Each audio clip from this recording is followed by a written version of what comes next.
ನಮಸ್ಕಾರ. ಅನ್ವೀಕ್ಷಾ YouTube channel ಮತ್ತೊಂದು ವಿಡಿಯೋಗೆ ಎಲ್ಲರಿಗೂ ಆತ್ಮೀಯವಾದ ಸ್ವಾಗತ. ಅನ್ವೀಕ್ಷಾ, ಇದು ಮನಸ್ಸಿನ ಅಂತರಾಳದ ಧ್ವನಿ. ತಾವೆಲ್ಲರೂ ಕ್ಷೇಮವಾಗಿದ್ದೀರಿ ಎಂದು ಭಾವಿಸುತ್ತಾ ನಿನ್ನೆ ಪ್ರೀತಿಸುವ ಎಂದು ಕಥೆಯ ಮುಂದುವರೆದ ಸಂಚಿಕೆಯನ್ನು ನಾವು ನೋಡೋಣ. ಹಿಂದಿನ ಸಂಚಿಕೆಯಲ್ಲಿ ಮೈಥಿಲಿ ವಿನುತಾ ಬಳಿ ತನ್ನ ಹಾಗೂ ಅಭಿಯ ನಡುವೆ ಹೇಗೆ ಸ್ನೇಹ ಬೆಳೆಯಿತು ಅನ್ನೋದನ್ನು ಹೇಳಿದಾಗ ವಿನುತಾ ಕೋಪಿಸಿಕೊಂಡಿದ್ದನ್ನು ನೋಡಿದ್ವಿ. ಮುಂದುವರೆದು ಈ ಸಂಚಿಕೆಯಲ್ಲಿ ವಿನುತಾ ಮೈಥಿಲಿಯ ಬಳಿ ಕೋಪದಲ್ಲಿ ಲೇ ಲೇ ಲೇ ಮಿತ್ರದ್ರೋಹಿ, 2-3 ದಿನದಿಂದ ಈ ವಿಷಯವನ್ನು ನನ್ನಿಂದಲೇ ಮುಚ್ಚಿಟ್ಬಿಟ್ಟಿಯಲ್ಲ ನೀನು, ಹೋಗು ಮಾತಾಡಬೇಡ ನನ್ನ ಜೊತೆ, ಇಷ್ಟೇನಾ ನಮ್ಮಿಬ್ಬರ ಸ್ನೇಹ ಎಂದು ಮೊದಲು ಕೋಪದಲ್ಲಿ ಹೇಳಿದವಳು ನಂತರ ಅಳುಮುಖ ಮಾಡಿಕೊಂಡು ಹೇಳಿದ್ದಳು. ಮೈಥಿಲಿಗೆ ತನ್ನ ಗೆಳತಿಯ ಮುಖವನ್ನು ನೋಡಿ ಒಂದು ರೀತಿ ನಗು ಬಂದರೂ ತಡೆದುಕೊಂಡು ಅವಳನ್ನು ಈಗ ಸಮಾಧಾನ ಮಾಡಲೇಬೇಕಿತ್ತು. ವಿನು, ಅದು ಹಾಗಲ್ಲ ಕಣೆ, ನಾವಿಬ್ಬರು ಜಸ್ಟ್ ಫ್ರೆಂಡ್ಸ್ ಅಷ್ಟೇ ಕಣೆ, ನಿನ್ನಷ್ಟು ಕ್ಲೋಸ್ ಏನೂ ಇಲ್ಲ. ಮೈಥಿಲಿ ಗೆಳತಿಯನ್ನು ಸಮಾಧಾನಪಡಿಸಲು ನೋಡಿದಳು. ಅಭಿ ಇವಳ ಮಾತಿಗೆ ಸುಮ್ಮನೆ ನಿಂತಿರಬೇಕು ತಾನೆ.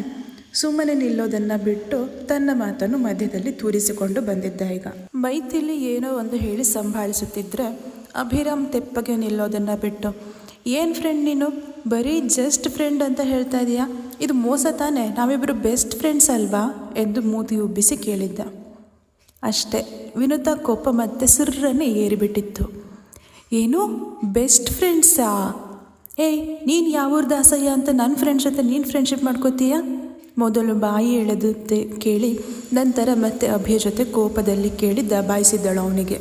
ಅಭಿ ತಾನು ಬಂದ ಕೆಲಸವನ್ನು ಮರೆತು ಮೈಥಿಲಿಯ ಬಳಿ ಮಾತನಾಡುವುದನ್ನು ಮರೆತು ಈಗ ಒಂದು ಹೆಜ್ಜೆ ಮುಂದೆ ಬಂದು ನಿಂತು, ಏಯ್ ಕುಂಬಳಕಾಯಿ, ಸುಮ್ಮನೆ ನಿಲ್ಲು, ನಾನೀಗ ನಿನ್ನ ಜೊತೆ ಮಾತಾಡ್ತಾ ಇಲ್ಲ, ನನ್ನ ಫ್ರೆಂಡ್ ಹತ್ರ ಹೇಳಿದ್ದು. ಅವನು ಒಂದು ರೀತಿ ಗತ್ತಿನಲ್ಲಿ ಹೇಳಿದ್ದ ವಿನುತಾ ಬಳಿ. ವಿನುತಾಗಿ ಕುಂಬಳಕಾಯಿ ಅಂದಿದ್ದು ಕೇಳಿ ಶಾಕ್ ಆಗಿಬಿಟ್ಟಿತ್ತು. ಒಮ್ಮೆ ದೊಡ್ಡದಾಗಿ ಬಾಯಿ ತೆರೆದು, ಏನು ಏನು ಏನು ನಾನು ಕುಂಬಳಕಾಯಿನ? ಲೇ ಬೆಳಿಗೋರಿಲ್ಲ, ಆಗಲೇ ನನ್ನ ಹತ್ರ ಏನೋ ಮಾತಾಡಬೇಕು ಅಂತ ಹೇಳಿ ಈಗ ನನಗೆ ಸುಮ್ಮನೆ ನಿಲ್ಲು ಅಂತ ಹೇಳ್ತಾ ಇದೀಯ ನೀನು? ಎಷ್ಟೋ ಧೈರ್ಯ ನಿನಗೆ ಎಂದು ಒಂದು ಹೆಜ್ಜೆ ಮುಂದೆ ಬಂದು ಇವಳು ಜಗಳ ಶುರು ಮಾಡಿದ್ಲು.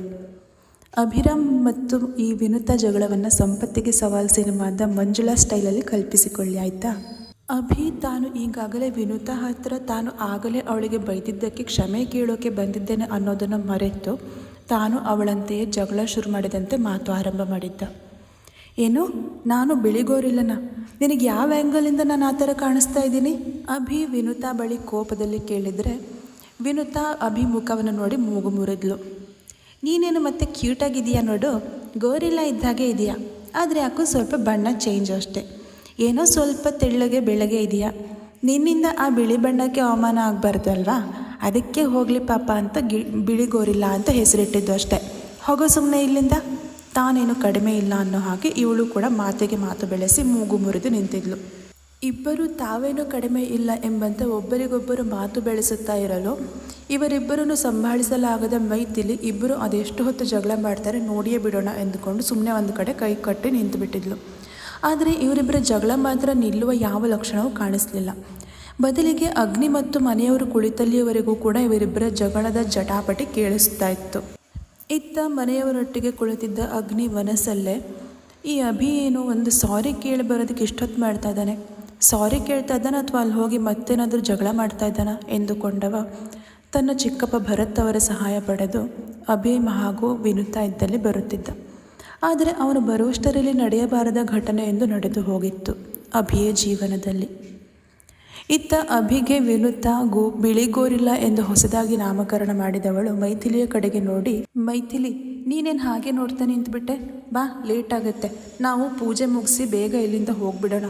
ಕೆಲವು ಪೊರ್ಕಿಗಳ ಕೆಲಸನೇ ಇದು, ಕಾಲೇಜು ಬಸ್ಸು ಪಾರ್ಕು ಅಂತೆಲ್ಲ ಸುತ್ತಿ ಅಲ್ಲೋ ಅವರ ಚಪ್ಪಲಕ್ಕೆ ಹುಡುಗಿರು ಬೀಳದೆ ಹೋದರೆ ಕೊನೆಗೆ ದೇವಸ್ಥಾನಕ್ಕೆ ಬಂದರೆ ಇಲ್ಲೂ ಬರ್ತಾರೆ. ದೇವಸ್ಥಾನ ಅನ್ನೋದನ್ನು ಕೂಡ ನೋಡಲ್ಲ ಕೆಲವು ತಿರುಪೆ ಶೋಕಿ ಮಾಡೋ ಪೊರ್ಕಿಗಳು. ಕಾಲಲ್ಲಿ ಚಪ್ಪಲಿ ಇಲ್ಲ, ಇದ್ದಿದ್ರೆ ಈ ಪೋಲಿಗೆ ಸರಿಯಾಗಿ ಗ್ರಹಚಾರ ಬಿಡಿಸ್ತಾ ಇದ್ದೆ ಕಣ ಇವತ್ತು. ವಿನುತಾ ಮಾತಿನ ಭರದಲ್ಲಿ ತಾನು ಏನು ಹೇಳ್ತಾ ಇದ್ದೀನಿ ಅನ್ನೋದನ್ನು ಅರಿವಿಲ್ಲದೆ ಅಭಿಯ ಮೇಲಿನ ಕೋಪದಲ್ಲಿ ಈ ಕ್ಷಣಕ್ಕೆ ತನ್ನ ಮನಸ್ಸಲ್ಲಿ ಏನಿತ್ತು ಅದನ್ನು ಹೊರಗೆ ಹಾಕಿಬಿಟ್ಟಿದ್ಲು.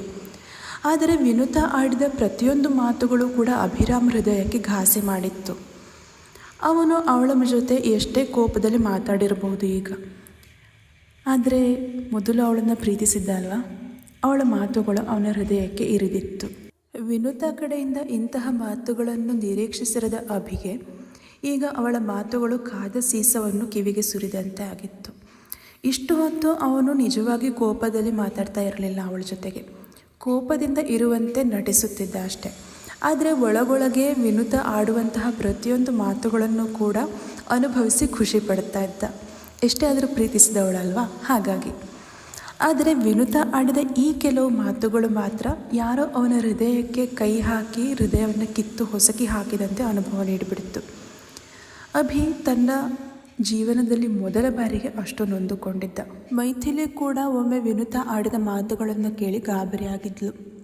ವಿನುತ ಮೈಥಿಲಿಯಷ್ಟು ಮೃದು ಸ್ವಭಾವದ ಹುಡುಗಿಯಲ್ಲ, ಹಾಗಂತ ತೀರಾ ಬಜಾರಿಯೂ ಅಲ್ಲ. ಮನಸ್ಸಲ್ಲಿ ಯಾವುದೇ ಕಲ್ಮಶವನ್ನು ಇಟ್ಟುಕೊಳ್ಳದೆ ನೇರವಾಗಿ ಆ ಕ್ಷಣಕ್ಕೆ ಅವಳಿಗೆ ಏನನ್ನು ತೋಚುತ್ತೋ ಅದನ್ನು ಮನಸಾರೆ ಹೇಳಿಬಿಡ್ತಾಳೆ. ಮನಸ್ಸಲ್ಲಿ ಅದನ್ನೇ ಇಟ್ಟುಕೊಂಡು ಸಾಧಿಸುವ ಬುದ್ಧಿಯನ್ನು ಅವಳಿಗೆ ಇಲ್ಲ. ಈಗ ಆಗಿದ್ದು ಕೂಡ ಅದೇ ಆಗಿತ್ತು ಅಭಿಯ ವಿಷಯದಲ್ಲಿ. ಆ ಕ್ಷಣಕ್ಕೆ ಅವಳಿಗೆ ಏನು ತೋಚಿತ್ತು ಕೋಪದಲ್ಲಿ ಅದನ್ನು ಹೇಳಿಬಿಟ್ಟಿದ್ಲು. ಆದರೂ ನಾಲಿಗೆಯಿಂದ ಹೊರಟ ಮಾತನ್ನು ಮತ್ತೆ ಹಿಂದಿರುಗಿ ಪಡೆಯೋಕ್ಕೆ ಸಾಧ್ಯ ಇಲ್ಲ ಅಲ್ವಾ. ವಿನು, ಏನು ಮಾತು ಅಂತ ಆಡ್ತಾ ಇದೀಯ ನೀನು? ಅಲ್ಲ ಕಣೆ ಎಂದು ಮೈಥಿಲಿ ಗೆಳತಿಯನ್ನು ತಡೆದು ಇನ್ನೇನು ಹೇಳುವ ಮುನ್ನವೇ ಅವಳ ಮಾತನ್ನು ತಡೆದ ವಿನುತ, ಮೈಥಿಲಿ ಪ್ಲೀಸ್ ಬಾ, ನಾವು ಇಲ್ಲಿಂದ ಬೇಗ ಹೊರಟು ಬಿಡೋಣ. ನನಗೆ ಯಾಕೋ ಇವತ್ತು ಜಾಸ್ತಿ ಹೊತ್ತು ಇಲ್ಲಿರೋಕ್ಕೆ ಆಗ್ತಾ ಇಲ್ಲ ಕಣೆ ಎಂದವಳು ಮೈಥಿಲಿಯ ಕೈ ಹಿಡಿದು ಮುಂದೆ ಹೋಗಿಬಿಟ್ಟಿದ್ಲು. ಅವಳಿಗೆ ಯಾಕೋ ಹೆಚ್ಚು ಹೊತ್ತು ಅಭಿರಾಮ್ ಮುಖವನ್ನು ನೋಡೋಕ್ಕೆ ಆಗಲಿಲ್ಲ. ಅದು ಅಲ್ಲದೆ ತನ್ನ ಹುಟ್ಟಿದ ಹಬ್ಬದ ದಿನವೇ ಅವನು ಅವಳನ್ನು ತನ್ನ ಮನೆಯವರ ಎದುರು ಬೈದು ಅವಮಾನ ಮಾಡಿಸಿಬಿಟ್ನಲ್ಲ. ಅವಮಾನ ಅನ್ನೋದಕ್ಕಿಂತ ಅವಳ ಮನಸ್ಸಿಗೆ ತುಂಬ ಬೇಜಾರಾಗಿತ್ತು. ಹಾಗಾಗಿ ಆ ಬೇಸರ ಈ ರೀತಿಯ ಮಾತುಗಳಿಂದ ಹೊರಗೆ ಬಂದಿತ್ತು. ವಿನುತ ಮೈಥಿಲಿಯ ಕೈ ಹಿಡಿದು ಅವಳನ್ನು ಕರೆದುಕೊಂಡು ಹೋಗ್ತಾ ಇದ್ದರೆ ಮೈಥಿಲಿ ಹಿಂದಿರುಗಿ ಒಮ್ಮೆ ಅಭಿರಾಮ್ ಕಡೆಗೆ ಅಸಹಾಯಕತೆಯನ್ನು ನೋಟವನ್ನು ಬೀರಿ ಅವಳ ಜೊತೆಗೆ ಹೋಗಿಬಿಟ್ಟಿದ್ಲು. ಇಬ್ಬರೂ ಅವಳಿಗೆ ಸ್ನೇಹಿತರು. ಈಗ ತಾನು ಯಾರ ಜೊತೆಗೆ ನಿಂತು ಯಾರ ಪರವಾಗಿ ವಹಿಸಿ ಮಾತನಾಡಬೇಕು ಅರಿಯದೆ ಒದ್ದಾಡಿಬಿಟ್ಟಿದ್ಲು ಮೈಥಿಲಿ. ಹಾಗಾಗಿ ಸುಮ್ಮನೆ ವಿನುತ ಜೊತೆಗೆ ಹೋಗಿಬಿಟ್ಟಿದ್ಲು. ವಿನುತ ಮೈಥಿಲಿ ಇಬ್ಬರು ಅತ್ತ ಸರಿದು ಹೋಗ್ತಾ ಇದ್ದ ಹಾಗೆ ಇತ್ತ ಅಗ್ನಿ ಭರತ್ ಅವರ ಜೊತೆಗೆ ತಮ್ಮ ಇದ್ದಲ್ಲಿ ಬಂದು ತಲುಪಿದ್ದ. ಅಗ್ನಿ ಭರತ್ ಅವರ ಜೊತೆಗೆ ಮೆಲ್ಲಗೆ ಕುಂಟುತ್ತಾ ನಡೆದು ಬರುತ್ತಿದ್ದ. ಅಭಿ, ಏನಾಯಿತು? ಸಾರಿ ಕೇಳಿದ್ದು ಆಯ್ತಾ ಆ ಹುಡುಗಿ ಹತ್ರ? ಭರತ್ ಅವರು ಕೇಳಿದ್ರು. ಅಭಿ ಧ್ವನಿ ಬಂದತ್ತ ತಿರುಗುವ ಮೊದಲೇ ಕಣ್ಣಂಚಲ್ಲಿ ಮಡುಗಟ್ಟಿದ್ದ ಹನಿಯನ್ನು ಅವರಿಗೆ ಕಾಣಿಸದಂತೆ ಹಾಗೆ ಪಟ್ಟನೆ ತನ್ನೆರಡು ಅಂಗೈಗಳಿಂದ ಒರೆಸಿಕೊಂಡು, ಹಾ ಚಿಕ್ಕು, ಸಾರಿ ಕೇಳಿದ್ದು ಆಯಿತು, ಅವ್ರು ಒಳ್ಳೆ ಮೃದು ಮಾತಿನಿಂದ ನನ್ನನ್ನು ಕ್ಷಮಿಸಿದ್ದು ಆಯಿತು. ಬನ್ನಿ ಮನೆಗೆ ಹೋಗೋಣ. ಪಾಪ ಅಗ್ರಜ ಆಗಿಂದ ಕಾಯ್ತಾ ಇದ್ದಾರೆ, ಅವ್ರಿಗೆ ತುಂಬ ಸುಸ್ತಾಗಿರುತ್ತೆ ಈಗಾಗಲೇ ಎಂದವ ಆದಷ್ಟು ತನ್ನ ನೋವನ್ನು ಮರೆಮಾಚುವ ಪ್ರಯತ್ನವನ್ನು ಮಾಡುತ್ತಿದ್ದಾನೆ. ಮುಖದ ಮೇಲೆ ಬಲವಂತವಾಗಿ ನಗು ತಂದುಕೊಂಡು ಮಾತನಾಡುತ್ತಿದ್ದಾನೆ. ಅಭಿ ತನ್ನ ಅಗ್ರಜನ ಕೈ ಹಿಡಿದು, ಬನ್ನಿ ಅಗ್ರಜ, ನಾವು ಮನೆಗೆ ಹೋಗೋಣ ಎಂದವನ ಮಾತುಗಳು ಒಂದು ರೀತಿ ನೋವಿನಿಂದ ಕಂಪಿಸಿದ್ದನ್ನು ಭರತ್ ಅವರು ಗಮನಿಸದೇ ಹೋದರೂ ಅಭಿಯ ಅಗ್ರಜನ ಗಮನಕ್ಕೆ ಬಾರದೇ ಏನೂ ಇರಲಿಲ್ಲ. ಅಗ್ನಿ ಆ ಕ್ಷಣಕ್ಕೆ ಮೌನವಾಗಿದ್ದನೇ ಹೊರತು ಅಭಿರಾಮ್ ಬಳಿ ಏನಾಯಿತು ಎಂದು ಒಂದು ಮಾತು ಬಾಯಿ ಮಾತಿಗೂ ಕೂಡ ಕೇಳಲಿಲ್ಲ. ಅಭಿರಾಮ್ ಕೂಡ ಹೇಳಿಕೊಳ್ಳಲಿಲ್ಲ. ಬದಲಿಗೆ ಮನಸ್ಸಲ್ಲೇ ನೋವುಣ್ಣುತ್ತಿದ್ದ ಮೌನವಾಗಿ. ದೇವಸ್ಥಾನದಿಂದ ಹೊರಟು ಮನೆ ತಲುಪುವ ತನಕವೂ ಅಭಿ ಮೌನವಾಗಿಯೇ ಉಳಿದಿದ್ದ. ಎಂದಿನ ಹಾಗೆ ತರಲೆ ತುಂಟಾಟ ಇರಲಿಲ್ಲ ಅವನದ್ದು. ತನ್ನ ತಮ್ಮ ಎಂದಿನ ಹಾಗೆ ಇಲ್ಲದೆ ಲವಲವಿಕೆ ಇಲ್ಲದೆ ಇರುವುದು ಅಗ್ನಿಗೆ ಬಂದ ಅನುಮಾನವನ್ನು ಇನ್ನಷ್ಟು ಹೆಚ್ಚು ಮಾಡಿತ್ತು. ಏನೋ ಆಗಿದೆ ಇವರಿಬ್ಬರ ನಡುವೆ, ಆದರೆ ಏನು ಅಂತ ಸರಿಯಾಗಿ ತಿಳಿತಾ ಇಲ್ಲ. ಹೇಗೆ ತಿಳಿಯೋದು ಯೋಚಿಸಿದ ಅಗ್ನಿ, ಎಸ್, ಇದಕ್ಕೆಲ್ಲ ಅವರೇ ಉತ್ತರ ಕೊಡೋಕ್ಕೆ ಸಾಧ್ಯ, ಅವರನ್ನೇ ಕೇಳಬೇಕು ಎಂದು ಮನಸ್ಸಲ್ಲಿ ಲೆಕ್ಕಾಚಾರ ಹಾಕಿಕೊಂಡು ಅಭಿರಾಮ್ ಜೊತೆಗೆ ಹೋಗಿದ್ದ. ಮುಂದಿನ ಸಂಜೆಗೆ ಸಣ್ಣ ಝಲಕ್. ಅಭಿರಾಮ್ ಈ ವರ್ತನೆ ಅಗ್ನಿಯ ಅನುಮಾನವನ್ನು ಇನ್ನಷ್ಟು ಹೆಚ್ಚಿಸಿತ್ತು. ಅಲ್ಲಿ ಅವರಿಬ್ಬರ ನಡುವೆ ಏನಾಯಿತು ಅಂತ ತಿಳಿದಿರೋದು ಮೈಥಿಲಿಗೆ ಮಾತ್ರವೇ. ಅವರನ್ನೇ ಕೇಳಿದರೆ ಸತ್ಯ ಏನು ಅಂತ ತಿಳಿಯುತ್ತೆ. ಆದರೆ ಅವರನ್ನು ಹೇಗೆ ಕೇಳೋದು? ನಾನು ಕಾಲೇಜಿಗಂತೂ ಈಗ ಸದ್ಯ ಹೋಗೋಕ್ಕೆ ಆಗಲ್ಲ. ಅವರ ಫೋನ್ ನಂಬರ್ ಇದ್ದಿದ್ರೆ ಕೇಳಬಹುದಿತ್ತು, ಅದು ಇಲ್ವಲ್ಲ ನನ್ನ ಹತ್ರ ಎಂದು ಯೋಚನೆಗೆ ಬಿದ್ದವನಿಗೆ ಮೈಥಿಲಿಯ ಫೋನ್ ನಂಬರ್ ಪಡೆಯೋಕ್ಕೆ ಒಂದು ಉಪಾಯ ಹೊಳೆದೇ ಬಿಟ್ಟಿತ್ತು.